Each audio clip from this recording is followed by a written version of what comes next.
Welcome to the What Works and Why podcast with me, your host Praseed Jagannathan. Today I'm joined by Saurabh Mukherjea, the founder and chief investment officer of Marcellus Investment Managers, and Nandita Rajhansa, his colleague and co-author of the exciting new book, Behold the Leviathan, which narrates a data-backed story of hope and optimism, underlining the rise of modern India. Saurabh is a best selling author and one of the most articulate fund managers in India. I was really excited to riff with Saurabh and Nandita on the bull case for investing in India, the risks, and the themes that they are really excited about over the coming years. I hope you find the conversation enriching. As usual, the guests or I may own securities discussed in the podcast. All opinions expressed in the podcast are for informational and entertainment purposes only and must not be construed as investment advice. Enjoy. Saurabh, Nandita, welcome to the podcast. Pleasure speaking with you. The year 1991 marked a seminal moment in the history of independent India, where we transitioned from a socialist state led economy to market capitalism. It's been a little over 3 decades since the birth of capitalism in India. What have we gotten right? Look, I mean, the first thing was we had the clarity of thought in the midst of a crisis in 91, and we had the clarity of thought, Prasid, to abandon the old and embrace what was utterly new. So I was 14. I just turned 15, actually. I just turned 15. This was the summer of 91. And I knew I was in class 10. So I knew enough economics to know that what a balance of payments problem meant. I knew that the country was running out of foreign exchange. Uh, it's only when I grew up and I started working and I met economists like Nandita, I understood that what had happened was through the 80s, we had overstimulated the economy, and specifically government spending had shot up in the 80s. Effectively, it meant that India was spending more than it was saving, and therefore we needed foreigners to fund the deficit between our excessive spending versus our modest savings. Right, that wasn't too bad till the Gulf War kicked in 1990. The Gulf War pushed up the price of oil. Since we're an oil importer, it pushed our spending through the roof, and that's why by the summer of 91, by June 91, we didn't have. I think we had 10 or 15 days of foreign exchange reserves to pay for oil. And as we later found out famously, we had to pawn our, the RBI had to pawn our gold with the Bank of England for the country to pull through. But be that as it may, what's remarkable, and we describe this, Prasid, Nandita and I describe this in chapter 2 of Behold the Leviathan. We describe this in chapters 2 and 3 of Behold the Leviathan. What was remarkable was at a time of crisis, when most leaders would have thought about just tiding through, just somehow getting through the crisis by pawning some gold to the Bank of England, Prime Minister Narasimha Rao and Finance Minister Manmohan Singh had the clarity of thought to realize that unless we abandoned the license Raj and the stifling regulations which went with it, our country will never pull out of the woods. And therefore, they used this crisis as an opportunity to give the nation a fait accompli. And the fait accompli was, look, guys, if we want to pull out of this crisis, we have to liberalize the economy. We have to abandon the license Raj. And you can imagine, right? There were all sorts of people opposed to it because they had benefited. There was a clique of industrialists, very famous clique of industrialists called the Bombay Club. They were the ruling titans of that era, and they were opposed to it. But these two leaders didn't brook any opposition. They went ahead, and in the new economic policy, as you said, Prasid, they liberalized the economy, freed the rupee to find, floated the rupee to find its free market level with the dollar. Um, and and I know it sounds cliched and trite, but genuinely the rest is history. Had P.V. Narasimha Rao and Manmohan Singh not liberalized the economy in 91, I doubt we would be sitting here in 2024 having this pleasant conversation.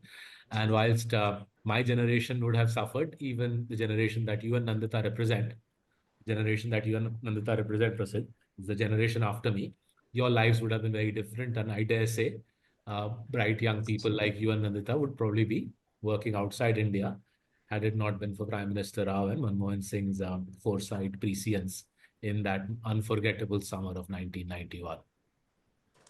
Yeah. No, the first time that I really got to know about these economic reforms was, I guess, in 2003 or 2004. I was in the third standard, Hmm. and a neighbor of mine, Dr. Raja Chellaya, he won the Padma Vibhushan. He was part of the Yeah. Narasimha Rao committee. He'd Yes. worked on a lot of the tax policy aspects of the market reforms. Right. So I mean, I knew about the Padma Vibhushan, but I couldn't really get a sense for the magnitude of the reforms. But today, I think the 1991 reforms, in addition to maybe affirmative action and the social justice movement, is probably I mean, probably just the two irreversible policy directions that India has taken as a nation, you could say.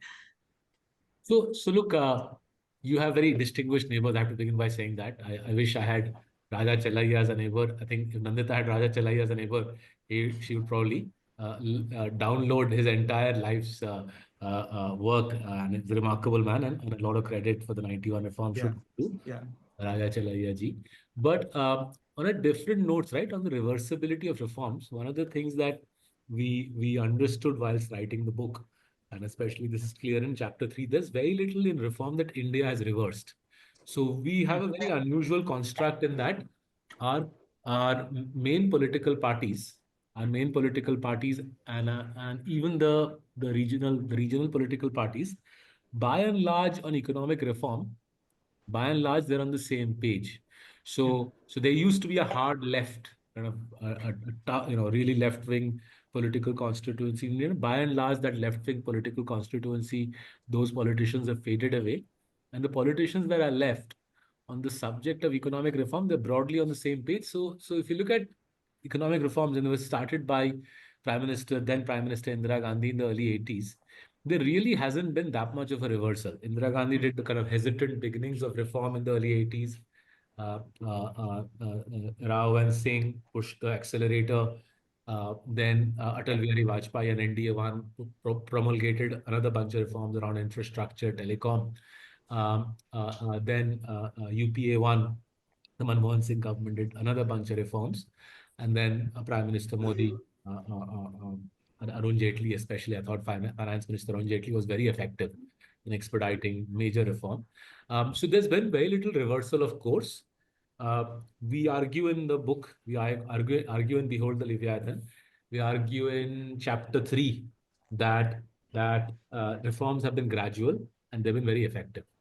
Right now, the school of thought which we are in effect addressing is the school of thought which says we need more reform, right? And I'm not so sure what locus standi that school of thought has, which says we need more reform, because reform by definition creates winners and losers.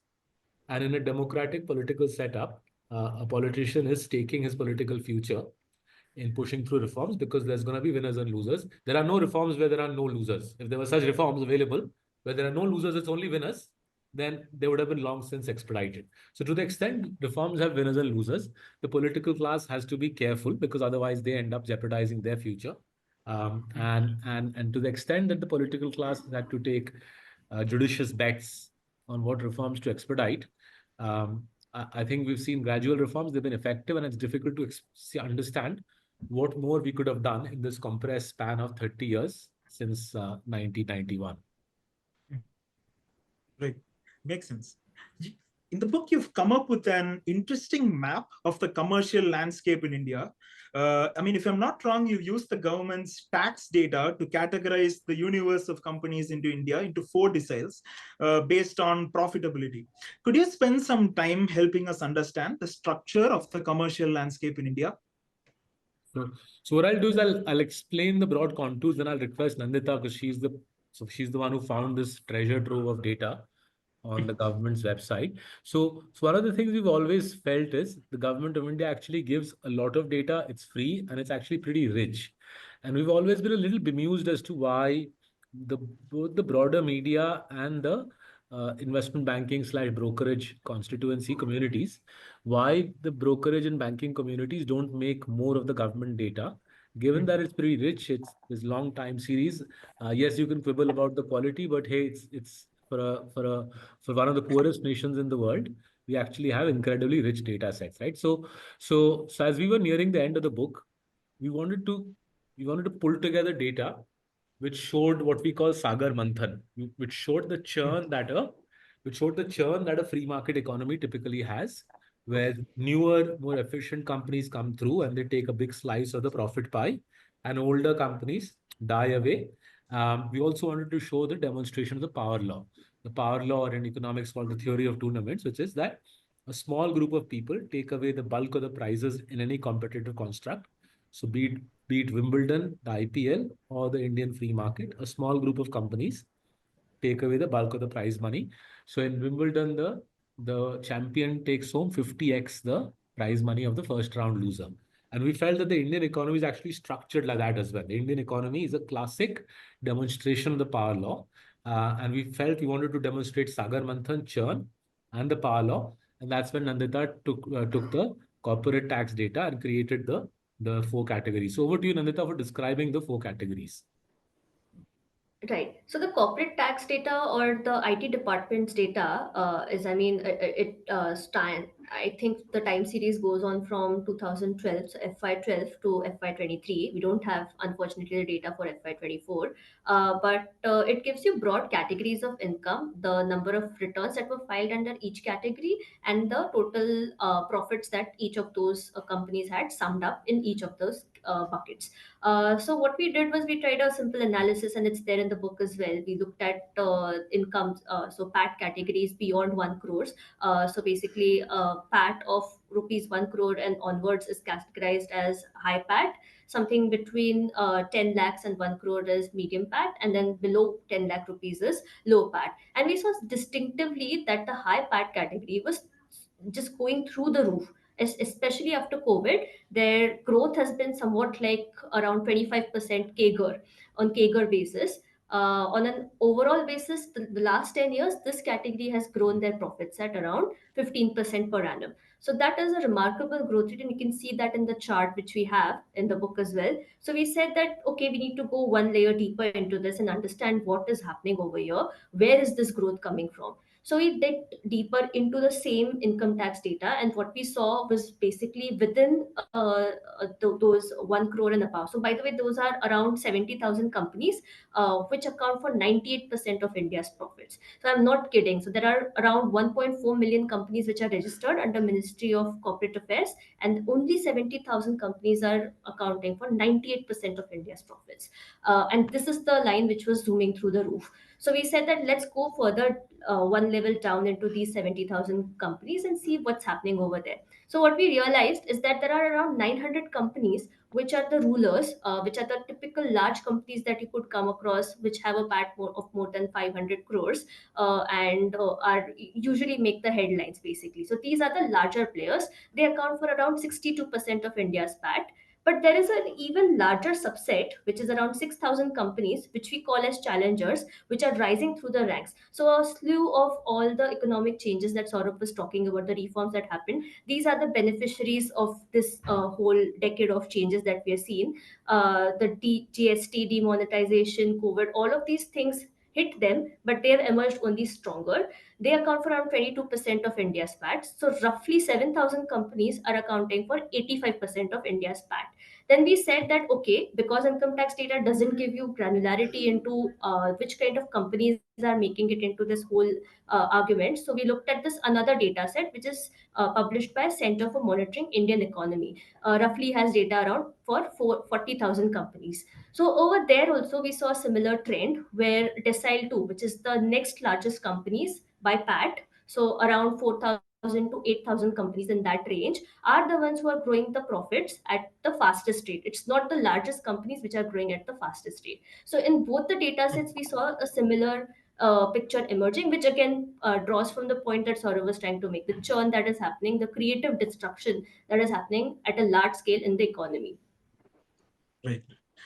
So just Yeah, quickly on it's this side, you definitely can very see interesting. just quickly in this suppressive, you can see both where we are winning in India, which is we got these 7,000 fast growing companies, roughly split into 900 mega companies with profits of 500 crore per annum or more, and then roughly 6,000 challenger franchises with PAT between 50 to 500 crores. Like this is India's this is the kind of the jewel in the crown, so to speak, right? This is the Kohinoor mein This is the Kohinoor of our country, 7,000 rapidly growing companies. And then, and then basically you got everybody else who's making a few crores of profit, couple of crores or even less than that. And most of the rest, right? Remember 1.4 million companies, out of which 70% account for 70,000 out of 1.4 million companies. 70,000 companies account for 98% of PAT. Out of the 70,000, the top 7,000 account for 85% of PAT, right? And therefore, it's a very sharp power law where vast majority of Indian companies are struggling. Now, because these companies are struggling, and SME employment is the employment that most Indians have. Very few Indians have jobs like jobs like yours, Nandita's, and mine. Right? We are a minority in the country. Most Indians have a chota business and as an SME, and those SMEs are pulverized.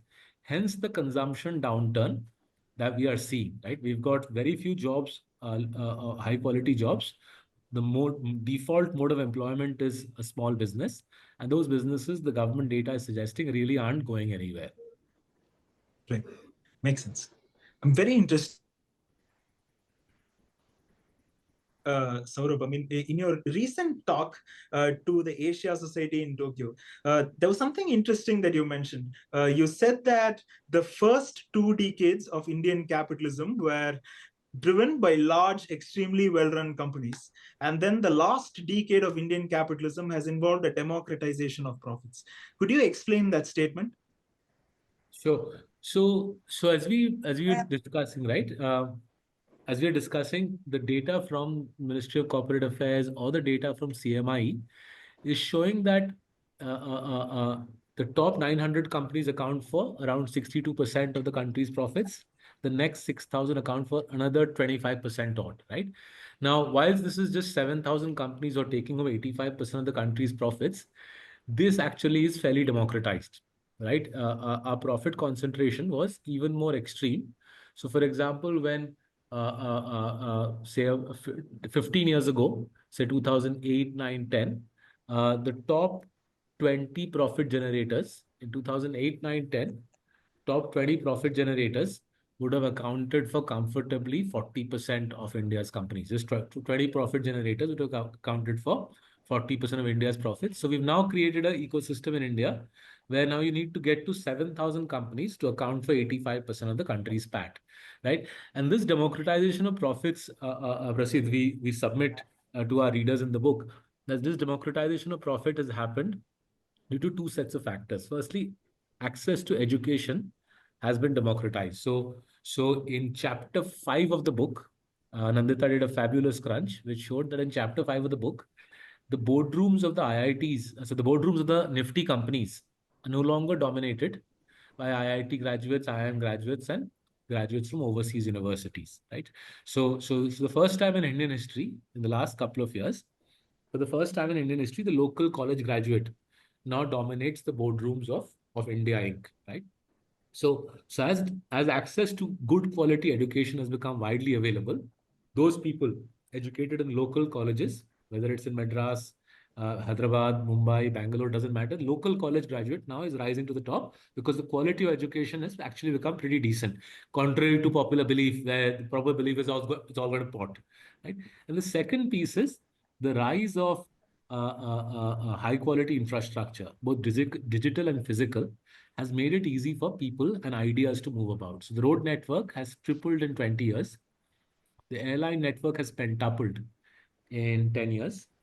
Mobile broadband, we now use more mobile data than any other country in the world. In fact, I think we use more mobile data than the entirety of North America, right? And it's pretty cheap, right? Our mobile broadband costs are 1/40th of what it costs North Americans to use mobile broadband. Smartphones are ubiquitous. So your physical and digital infrastructure has improved. Access to information, access to ideas, the ability to move from one part of the country to another has improved.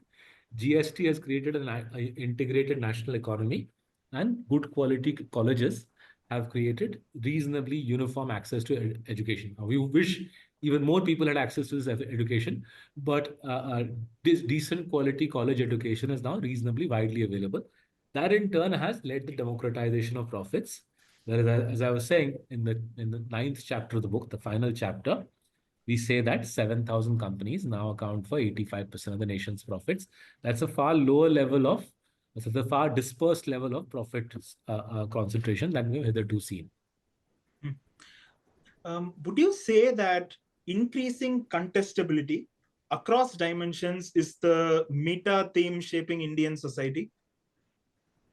Um, so so yes and no, right? So let me talk about the yes, and then I'll request Nandita to talk about the no. So in corporate context, as we are arguing, right, these challenges are coming through 6,000 challenges, challenging 900 big companies, right? So in the corporate context, clearly competition is improving as younger, hungrier, more tech centric, better capitalized companies come through and challenge the titans who are listed in the stock market, right? That's evident to see in day to day life. Um, where competition, I would argue, is diminishing is in the job market. In both education and jobs, women are pulling away from men at a rapid rate, right? So I'll request Nandita to sort of narrate the story as to how in the stakes for education and employment, it's a one-way street and it's all women and they are pulling away from the men at a rapid rate. Nandita, over to you. Yeah.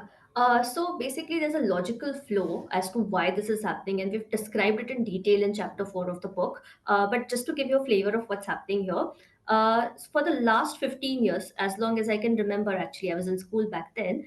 Women or girls have had better education outcomes. So, in terms of 10th and 12th standard marks, if you have a look at the last 15 years, it's always that women on an average are passing more than boys, and they have better scores as well. So that was always there, but we didn't have concrete data to put this in the book. And then I came across this data by Government of India, All India Survey for Higher Education. It turns out that at all levels of education, not just primary or secondary, but at higher secondary and university level as well, more women per man are getting enrolled into those educational institutes. So now what does that mean? It means that women are staying into the education system for far longer, and as a result are delaying their entry into workforce. But when they do enter the workforce, they're entering better educated, better equipped to handle the jobs that are available in a country like India. Now naturally, because around 50 to 60% of our Indian GDP is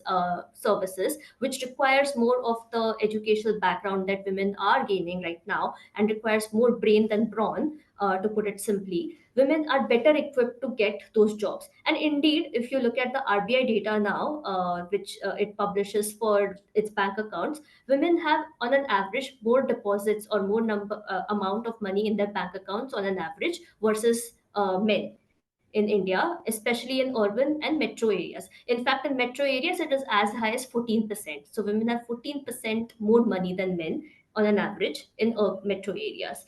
Uh, I mean, on the total number of accounts side as well, women have more number of accounts now. So on both the aspects, they are doing really well. Now, one could argue that this could be because men are putting money into women's bank accounts because of tax purposes and all of these things. But it's only recently that we've started seeing this trend. I mean, taxes always existed. Men could have always done that. What was stopping them from doing this 10 years ago, 20 years ago? But it's only now that we're seeing this rise. And indeed, if you look at the tech industry, one survey by Nielsen says that women on an average earn 7% more in the tech industry than men do. So there's an income side effect also. In fact, if you look at the mutual fund data also, women's average AUM, as per Axis Mutual Fund report, is 25% higher than that of on an average of a man. So that clearly points out to a fact that Indian woman is rising, is on the ascent, and clearly the things that she's going to consume are the ones which are going to work out going into the future. And Prasid, there's one more dimension on which I think contestability is actually reducing, and that's geographical. So peninsular India, so basically Maharashtra and then onto the southern states, right? Karnataka, Goa, Andhra, Telangana, Tamil Nadu, Kerala. So the southern states are pulling away from the rest of the country. They now account for, the peninsular states account for a quarter of the population, half the GDP, and two-thirds of the GDP growth. And if you look at metrics such as child mortality, law and order, uh, uh, uh, uh, uh, infrastructure, foreign direct investment, domestic investment, pretty much, it's again the power law is at play. Everything good is getting pulled into this belt, Maharashtra and South. The only other part of the country which is outside the peninsular piece but still doing well is Gujarat. right? Hmm. The North and the East is having a serious challenge attracting investment, building an ecosystem where hardworking, smart people find it conducive to live and build their lives.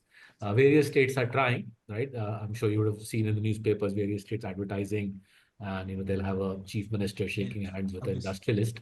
But unfortunately, beyond the media updates, there is very little else that the states have to show for. The core of India's economic engine is basically the peninsular part of the country.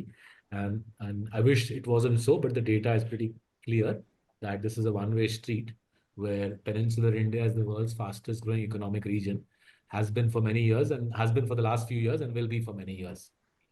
Hmm. Hmm. Yeah, I mean, even putting these 2 points together about women and peninsular India, an interesting data point that I came across recently was that Tamil Nadu accounts for about 40% of female manufacturing labor in India, right? Wow. So yeah, it was I mean, it was a pretty interesting statistic that I came across. Wow. I mean, sorry, just pulling back to what Nandita was saying, right? About the point about the rise of women in India and the rise of disposable income with women in India. How do you see this theme playing out? What do you think are the downstream implications? Yeah, so there are far reaching implications here because if you think about it, the kind of consumption, the kind of lifestyle that women will lead are going to be typically very different from what a man typically spends on. So, for example, things like, infant nutrition, things that would take care of their beauty and personal needs, all of these things are going to really well, I reckon, in my personal opinion. And as a result, obviously, in terms of investment, because we come from that field, so investing in companies which cater to this demography, which we see clearly is rising in prominence in terms of their disposable income, in terms of their power over consumption decisions, is what is going to drive, I think. Hmm. Is this a? I mean, is this a dominant theme that you're building out at Marcellus? I mean, are you looking at businesses that particularly cater to women or So, have a skew in that direction? so look, I mean, changes which are evident in economic and social data, but not received wisdom in day-to-day kind of drawing room conversation. Those changes are always very interesting for investors like us because often the best investment ideas lie there. So let's take the woman example. By and large, if I had to reflect on, it's been I think 3 weeks since we published the book. It sold around 12,000 copies, but the main bone of contention for a lot of people has been how can you say in chapter 4 that women are pulling ahead of men. They don't dispute the data. So obviously, if you cite RBI data saying in urban areas women have more money than men, what's interesting is how people interpret it. So some people have told us it's actually the man's money, but he just saves it in the woman's name because of income Yeah. tax reasons, right? Then other people say it's the man's money, but he saves it in his wife's name and mutual funds, right? So on and so forth. Then if you show them that in the enrollment data, educational data, women have higher enrollment, higher pass rates. Uh, we haven't heard anybody say actually the man passes the exam, but somehow the woman gets the credit.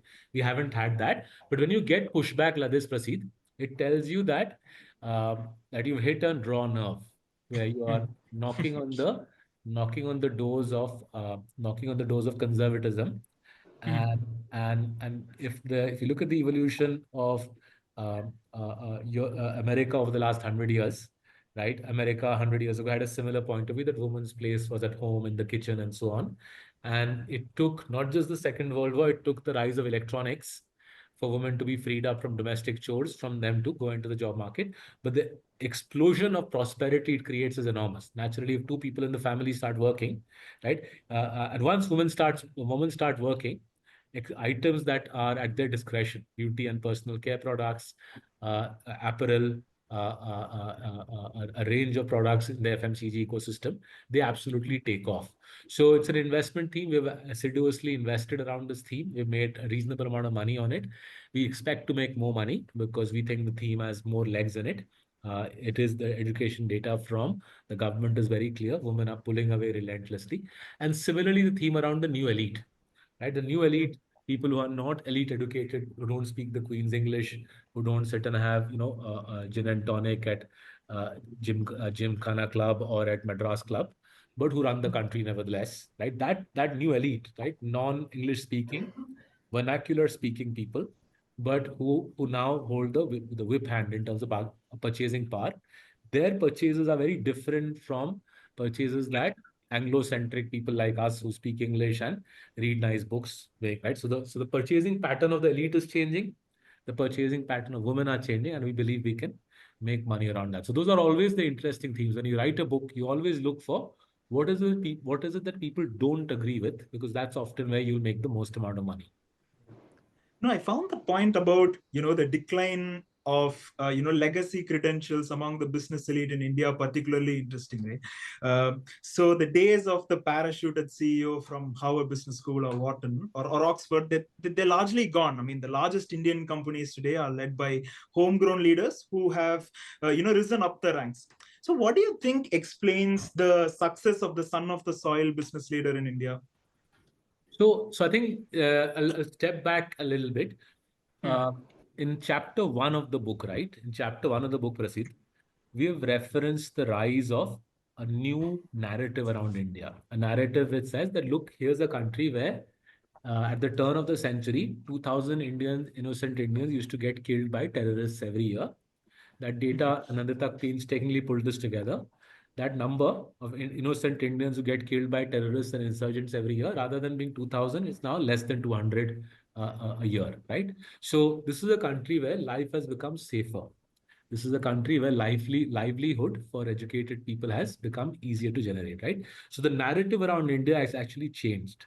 There are a lot of people, especially people in positions of power and influence, still hanker and they hold on to the previous narrative, right? Now, one result of that is there's this perception that somehow our education institutions are not up to the mark, and beyond the IITs and IIMs, apparently it's an abyss out there. And if you don't study at the IITs and IIMs, then you have to go to Oxbridge or Ivy League. Otherwise, you're damned forever, right? That's the kind of the previous generation's narrative. But the data and lived experience suggests otherwise, right? So high quality graduates such as yourself, such as Nandita, such as the people who run HDFC Bank, such as the people who edited our book at Penguin, none of them went to IITs and IIMs, and yet they do a terrific job. In fact, we have 10 million graduates a year. In the penultimate chapter of the book, we explain how the world's office jobs are tumbling into India, as there's nobody left in America and Europe to do HR, sales, marketing, strategy, payroll, etc. Those jobs are tumbling into India. Now, what's effectively happened is our country actually has built a pretty decent university system, right? For educating young people, 18 to especially the bachelor's degree, our country has built a pretty decent education system. It's producing good quality graduates. Within that decent education system, there are pockets of excellence, an Indian Institute of Science or a UD City in Mumbai, right? Because it produces scientists and chemical engineers of great quality. But by and large, it's a pretty solid setup. It's producing good graduates who can more than capably man the engine rooms of corporate India, run the boardroom, and hence as you nicely put it, the kind of Harvard or Oxbridge superstar being parachuted in to save the natives. That era is gradually is broadly behind us.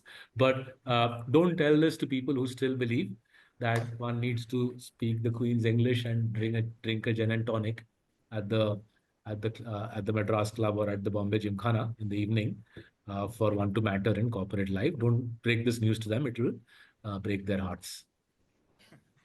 Yeah, I mean, an interesting point that I noticed about most of the businesses that you've been evangelizing over the years, most of them have been run by these non-traditionally credentialed CEOs. All of them by son of the soil business leaders who've built these great value creators over the years. Um, And um, not just me, by the way, friends of mine who are in the venture capital ecosystem now actively look for non-IIT, non-IIM startup promoters. Right? The entrepreneur who's non-IIT, non-IIM is increasingly the person who's sought after, as opposed to the person with elite credentials. Right. So one of the reasons this is happening is um, there are two mental models around education, Prasid. One is university education as kind of an army type setup where you go in as a callow young man or a callow young woman and you come out as a commando, right? That's the army type education. right? It materially strengthens you, toughens you up. And then the second is education as a modeling agency, where you go in as a good-looking young man or woman, you still come out, but the modeling agency acts as a coordinating point. The modeling agency acts as a coordination comes to the modeling agency. So the question is elite education an army type setup or is it a modeling agency? I think increasingly the job market's view is elite education is a modeling agency, and since models are required, right, but to do strategy analysis or to do economic analysis or to buy stocks, I'm not so sure good looks will take us very far. Therefore, employers are saying it's fine to have a few models, but by and large, we need army commandos. And if they've studied at good educational institutions with rigorous training, we'll have them. And as a result, the luster of elite education is fading away. Right. Could you talk about the business leaders today that you particularly admire? And Son of the Soil business leaders today that you particularly admire, and any particular qualities that you notice and admire in them. So look, I mean, in Unusual Billionaires, right? The book that you read, the book that I published in 2016, in Unusual Billionaires, we wrote extensively about HDFC Bank, right? And if you see HDFC Bank, pretty much the entire board are graduates from the University of Bombay. Right? Some of them are chartered accountants, some of them are not, but they're by and large graduates from the University of Bombay. I think Sashi did a course at Sheffield. I think he did a master's at Sheffield. But by and large, even Sashi is a University of Sashi Jagdishan is a Mumbai University graduate, right? And I find that story uniquely compelling, right? Quick disclaimer: it's part HDFC Bank is part of our portfolios. I am invested in our portfolios. So are my parents, so are Nandita's relatives, and so are our 5,000 clients. But I find the HDFC Bank story particularly compelling because this is the bank now twice the size of Citigroup, right? It's a bank set up without crony capitalism. It's not as if they went to Delhi, did some setting, right? This is a bank set up without crony capitalism. It's a bank created by middle class Indians, run by middle class Indians without elite education. And it's a bank that's made an enormous difference, both as an employer and as a service provider to millions of middle class Indians, right? So you've created a business which has compounded and created enormous wealth, the best part of $150 billion in the space of 30 years. It's done so without crony capitalism, without corrupting the system. And whilst doing so, it's created jobs and high quality services for our strata of society. I think that's son of the soil, daughter of the soil business building at its best. And one of the great joys of returning to India in 2008 was to find such people, meet them, understand them, invest in those businesses, and make a living for ourselves. Absolutely, absolutely. So the other theme that you talk about in the book is China plus one.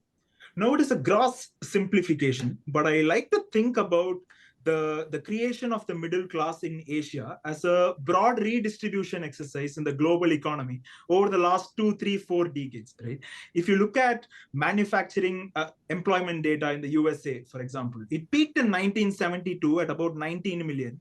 It held steady there for about 30 years. In the year 2000, it was about 17 million. And then there was a drastic drop to about 11 million in 2009 at the end of the financial crisis, right? Now, there might be other reasons to this. There might be technology, newer industries cropping up, but it was largely driven by the movement of middle class manufacturing jobs to emerging economies in Asia, driven both by economic and geopolitical logic. And I mean, the middle class in, say, China and Southeast Asia was created by scooping out middle class manufacturing jobs in the USA and Western Europe, right? Maybe not at a similar scale, but do you see a version of this playing out with China plus one, with manufacturing jobs transitioning towards India? So I think first let's just look at the rise of Japan and China, right? And I think it's a reasonably simple story. Effectively, what World War II, first colonialism, and then World War II did was destroyed a big part of Asia's economies, right? We were destroyed by colonialism, where by the time we became independent in 1947, our per capita income was half of that of East Asia. And East Asia, China and Japan in turn had been destroyed by the Second World War and in China's case, colonialism, right? So the first part of the first simple way to think about Asia is as we pull further and further away from 1945 or 47, right, whichever watershed you want to take, as we pull away chronologically from the ashes of the Second World War, Asia rebuilds itself. It's an ancient civilization, bright people, educated people, they rebuild themselves. There's no reason why they're not going to do everything just as well as the Americans and the Europeans can. It's a simply a rebuild process, right? And even in our case, as we recover from the ravages of colonialism, as we rebuild our per capita income, rebuild our educational institutions, rebuild social constructs, rebuild trust, we too will rebuild ourselves. There's no sort of great mystery to it. It's not as if we were some underdeveloped primitive country 100 years ago, and Definitely. suddenly we had a great leap of great injection of mental aptitude. There's nothing like that. This is a straightforward story being ravaged by colonialism and the Second World War, and then repairing yourself and lifting ourselves. We were actually the most ravaged, and the simple way to assess that is per capita income at independence. We were far behind what Malaysia, Thailand, Japan, China, Korea had. Most Indians don't realize this. They think somehow we are kind of mentally flawed and somehow socially flawed. Most Indians don't realize that at independence, our legacy was actually inferior to what the other Asian nations had, right? So that's the first part is we simply repair the damage of the past, right? Now comes the next piece. As Asia catches up, as Asia recovers, as Asia catches up and as Asia recovers, the West says that, hey, and especially America says, hey, why should I let you catch up? Let me actively ensure that we set you back. And I think what's fructifying the between America and China is this battle. The Chinese are being belligerent, the Americans are being belligerent, each is jostling for geopolitical dominance.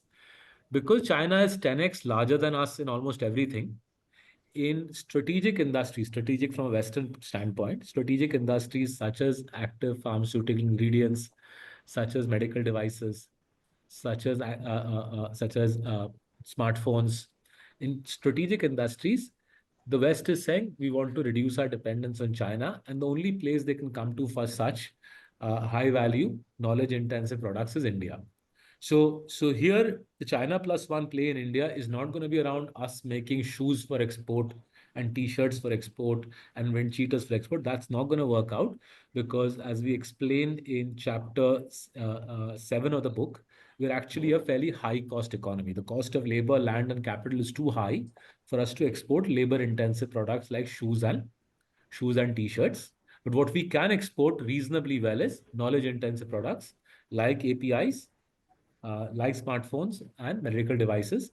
China's belligerence or the West's intransigence is creating the grounds for this, and this I think will become a multi hundreds of billions of dollars of economic activity. The model, that small model that Nandita put together, suggests around $300 billion of economic activity, roughly 7-8% of Indian GDP, will be associated with this theme. Right. What are the sectors that you see benefiting from the China plus one thing? Nandita, do you want to elaborate on the sectors that will benefit from the China plus one theme? Right. So we've in the book in chapter 7 identified three industries that Saurabh touched upon. So first is active pharmaceutical ingredients. It's basically the material that goes into your medicines that you take. So something like an ibuprofen or a crocin that is easily available, a paracetamol. So the material that goes within and has those medicinal properties, that's active pharmaceutical ingredients. So DV's lab, for example, is one of the companies that we've invested in and has a really good setup that produces active pharmaceutical ingredients and gives it to the world. So China accounts for almost 80% of API exports, basically whatever it does. So even if a 10% of that comes to India, that becomes a very big opportunity for the country. The second industry that we've identified is smartphones. So India has already been a success story for Apple.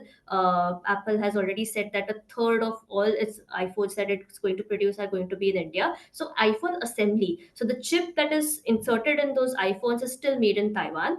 That's a really high technology kind of stuff that can only be done there, and that's why the whole issue around Taiwan. But whatever the assembly happens, so basically you have the chip which goes inside the iPhone and it's assembled into that final product, that can easily be done in India, and it's already happening. So that's the second category that we think is going to happen. Thirdly, it's going to be medical devices, we reckon, because these medical devices are something that goes within the human body. So all the items which are very closely associated to humans or go within the body, and where there's a lot of skepticism from where China is coming from, especially for the Western countries, that's where we think this opportunity can be really pulled through. So if you want to put it into a Venn diagram sort of a construct, you have something that is very essential for life and which is very critical in terms of the quality that gets produced, as well as light manufacturing, something that does not require a lot of labor, land capital, but can be produced using a very capital intensive sort of a construct. That is where that intersection of these two bubbles can be somewhere where what India can really excel at. Right. So pharmaceuticals, electronics manufacturing, and medical devices. That's That said, do you think there is a case to be made to over-index on the south of India? the case for south of India is that, as we were saying, right, from a data perspective, it's very clear. The south is growing meaningfully faster than the rest of the country, right? So per capita income in South India is closer to $4,000. The rest of India is closer to $2,300, $2,200, right? So South India per capita income is meaningfully higher. Not only is the per capita income higher, that income is growing faster than the non-south piece, right? But the even, I think, bigger reason for over-indexing the south is, if you look at investment flows, whether it's foreigners investing, whether it's Indians investing, the bulk of the factory setup, the new office setups, the bulk of the new plant setups are happening in peninsular India, Maharashtra, Karnataka, Tamil Nadu, Telangana, Andhra, and I think that in turn suggests that the south will remain India's economic powerhouse. It naturally behooves us to therefore over-index the most vibrant part of the country. And not only are we doing it, the companies we invest, they themselves are over-indexing. South India, they're setting up more factories and more stores. Whether it's in more branches for a bank like HDFC Bank, more dealerships for a paint provider like Asian Paints, more factories for a company like, say, Asian Paints, more stores for a setup like Trent. Trent runs West Side and Zudio stores. You can see it all across the piece, right? That's where the money is, and naturally, that's where people are growing. Some of our clients own smaller businesses, right? They own, say, fitness equipment. They'll own restaurants, and they'll own some restaurants in Bombay, some in North India, some in Bangalore, some in Hyderabad. And they say the amount of money they can make, same restaurant or same fitness equipment, the amount of money they can make in Bangalore or Hyderabad is an order of magnitude more than what they can make in Bombay or Delhi. Right? Forget the rest of India, just even Bombay or Delhi is now falling behind. I think per capita income, Nandita, Bangalore is now far ahead of Bombay, right? On Of pa- course. So in fact, it's 2x that of. Yeah. So in Bangalore itself, it's 6 lakh rupees, I think, per month and per annum, sorry. And in Mumbai, it's around 3 lakh. So when we visit Bangalore, Prasid, it feels to us we go from a third world country, Bombay, to a second world Yeah. country, Bangalore. Yeah. No, definitely. I mean, even if you look at the downside, right? Even if you look at the data on poverty rates, so I think poverty. I mean, the below poverty line percentage in Tamil Nadu is about 4%, I think, compared to about 25% in Maharashtra. The number would be close to 40% for Bombay. So I think it's pretty stark, the significant. I Yeah, mean, I pretty think, stark the difference even on the downside. yeah, I think South India's rise is truly inspirational. I think the rest of India can take a lot of inspiration that if Southern India, which is a big part of the country, 400 million people, if 400 million people can do so well over the last 40 years, the rest of India, I'm sure, can also take a leaf out of that book. Uh, It's a deeper debate. It's a deeper debate.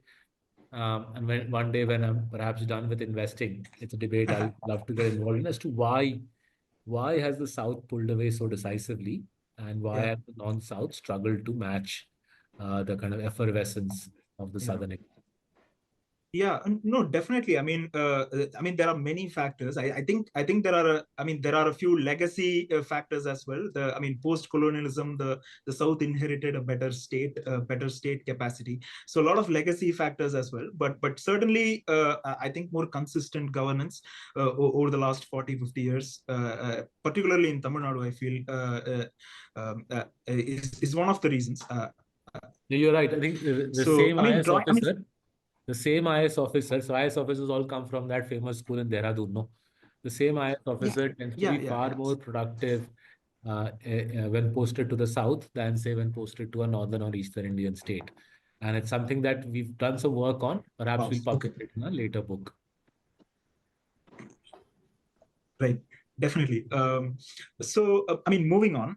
So, electronics manufacturing is a topic that I'm particularly interested in. A few data points. So, if you look at electronics exports from India, right, so they've increased from about $6 billion in 2018 to about $21 billion in 2023. Exports share of domestic production in electronics has increased from 11% in 2018 to about 21% in 2023. We are scaling up the value chain too. So we were primarily doing assembly to now we do casing, we do manufacturing of some subcomponents, right? And you could say that a lot of this is driven by the PLI scheme, right? So what do you think explains the success of the PLI scheme in electronics manufacturing in contrast to, say, some of the hard knuckle manufacturing like, footwear or shirts or textiles?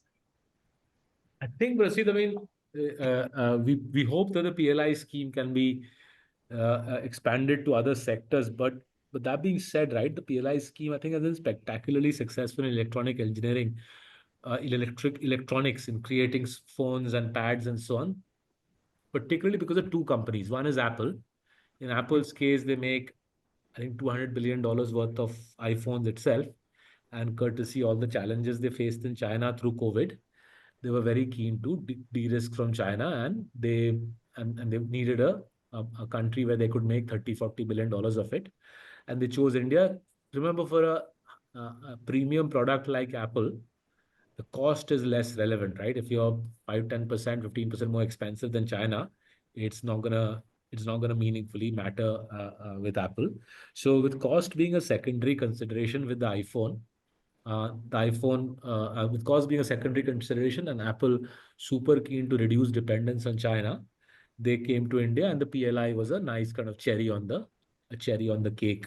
I think Apple would have moved to India anyway. The PLI was a nice cherry on the cake, and I think they've gone from nothing to 20-25 billion dollars of iPhone exports from India currently. And I think, as Nandita said, by 2027, that number will be closer to $35 billion, right? So that's the Apple piece. I think the other company that has played a big role is Dixon's. So Dixon's has played a big role in the success of the PLI construct. That I think single-handedly, that company, that family has taken the PLI construct in electronics and run with it. Um, what I think the government is trying to do is see if they can create more generalized success stories around PLI. So medical devices is a big hope. Let's see if the plans are. I think they've increased the PLI allocation around medical devices. They're also hoping that in sectors like footwear, they might be able to create an export business. But I think whilst PLI has worked in smartphones and in electronics, a big part of the success is Apple and Dixon's. Right. Are you worried about India's weaker performance in low-cost hard manufacturing? Is that something that you're worried Yeah, about? it is an issue. I mean, it's been an issue for my entire life that I've been alive and I've understood economics. It's been an issue. Part of the reason is that because we're a populous country with plenty of fertile land, it's not easy to get cheap industrial land. So whether you go into the Gangetic floodplains or you go into the Kaveri Godavari Delta, you're not going to get the farmer giving away land for cheap because it's very fertile, it's his livelihood. And for political reasons, the government can't just use eminent domain and seize fertile land, right? So part of the challenge is we're a populous country and we have fertile land, thankfully, which is used to grow food but land therefore remains expensive. You could also argue the political land mafia plays a role in keeping land expensive. Secondly, we're a democracy. We haven't been particularly good in creating manufacturing jobs. So the way politicians have curried favor is by creating these high minimum wages. The result of high minimum wages is our minimum wages are 3x that of Bangladesh. So for a poor country, one of the poorest 50 nations in the world, we have unusually high minimum wages, right? And the third piece is because government borrowing is 85% of GDP, the stock of government borrowing is 85% of GDP, that drags up the cost of capital. And even though the cost of capital has fallen in the last 20 years, working capital costs in India are right 3x what they are in China or Vietnam, right? So your capital is expensive, land is expensive, labor is expensive. It's very difficult, therefore, to do much in products which are labor intensive. And we, therefore, if you notice, all our exports around skill and knowledge. So IT services, we're exporting brains. Pharmaceuticals, effectively, we're exporting our chemistry know-how. So IT is number one in exports. Pharmaceuticals is two. Third is gems and jewelry, right? So our jewelers are famously skilled. So you're selling the jeweler skill. They're cutting the diamonds, putting it inside beautiful jewelry, and exporting it to the rest of the world. And I think after that, number four is auto components. So there's very little in our exports, which is low labor intensive. In fact, our textile imports, our apparel exports are significantly below that of Bangladesh, right? And you can see why that is, right? Bangladesh labor is a lot cheaper than labor in India. So even the shirts that we buy in India from Indian companies, even those shirts that we buy in India from Indian companies, those shirts are also made in Bangladesh. They'll then bring them to India, put the kind of lining and the collar and this put made in India. But fundamentally, even the shirts that we buy in India from Indian companies are made in Bangladesh. So this is a dream that's never quite worked out. For labor intensive products to work out, we'll have to dramatically engineer a drop in the price of land and in the price of labor by dropping the minimum wage. I haven't yet met the Indian politician who's got the guts to do that. Right, right.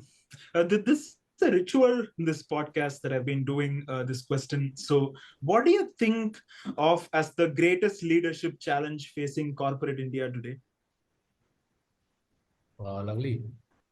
So, so in a way, some of the greatest opportunities in India, both from a corporate perspective and from a national perspective, are in bringing to bear modern technology to solve the nation's societal problems. So, for example, as we discussed, jobs are a massive issue. We have a labor force of around 500 million people, but it's difficult to see more than 200 million people having gainful employment in India. Not only is jobs an issue, the job seekers are in the north and the east, and the bulk of the jobs are in the south. Technology in the epilogue of the book, we argue that AI can solve this problem. AI married with India Stack. So India Stack 1 doesn't have AI. The Jandhar Aadhaar Mobile NPCI UPI stack doesn't have AI. But if you marry AI with the India Stack, we argue that problems around education, skilling, jobs, healthcare, agricultural productivity, a lot of them can be remediated. But it requires a leader to step in and say, I will put up the funds required for training the bots. I'll pay for the bot training exercise, which will take a couple of years and many thousands of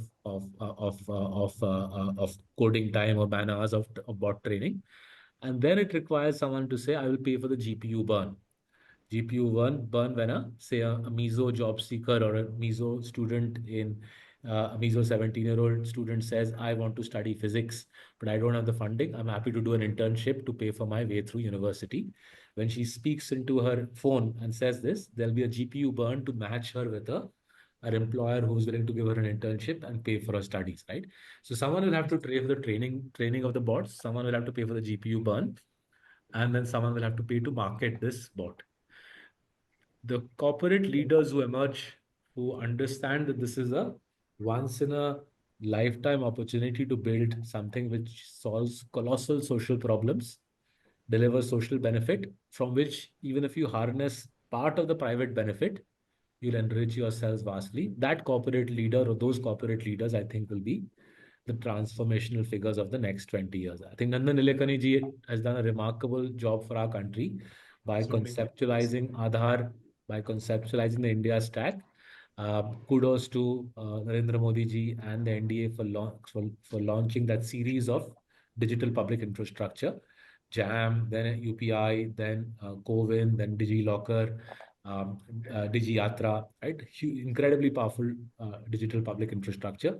But now the time has come for the private sector to say, now we'll bring in AI and put this in mission mode to solve colossal societal issues. And I think only our country can pull this off.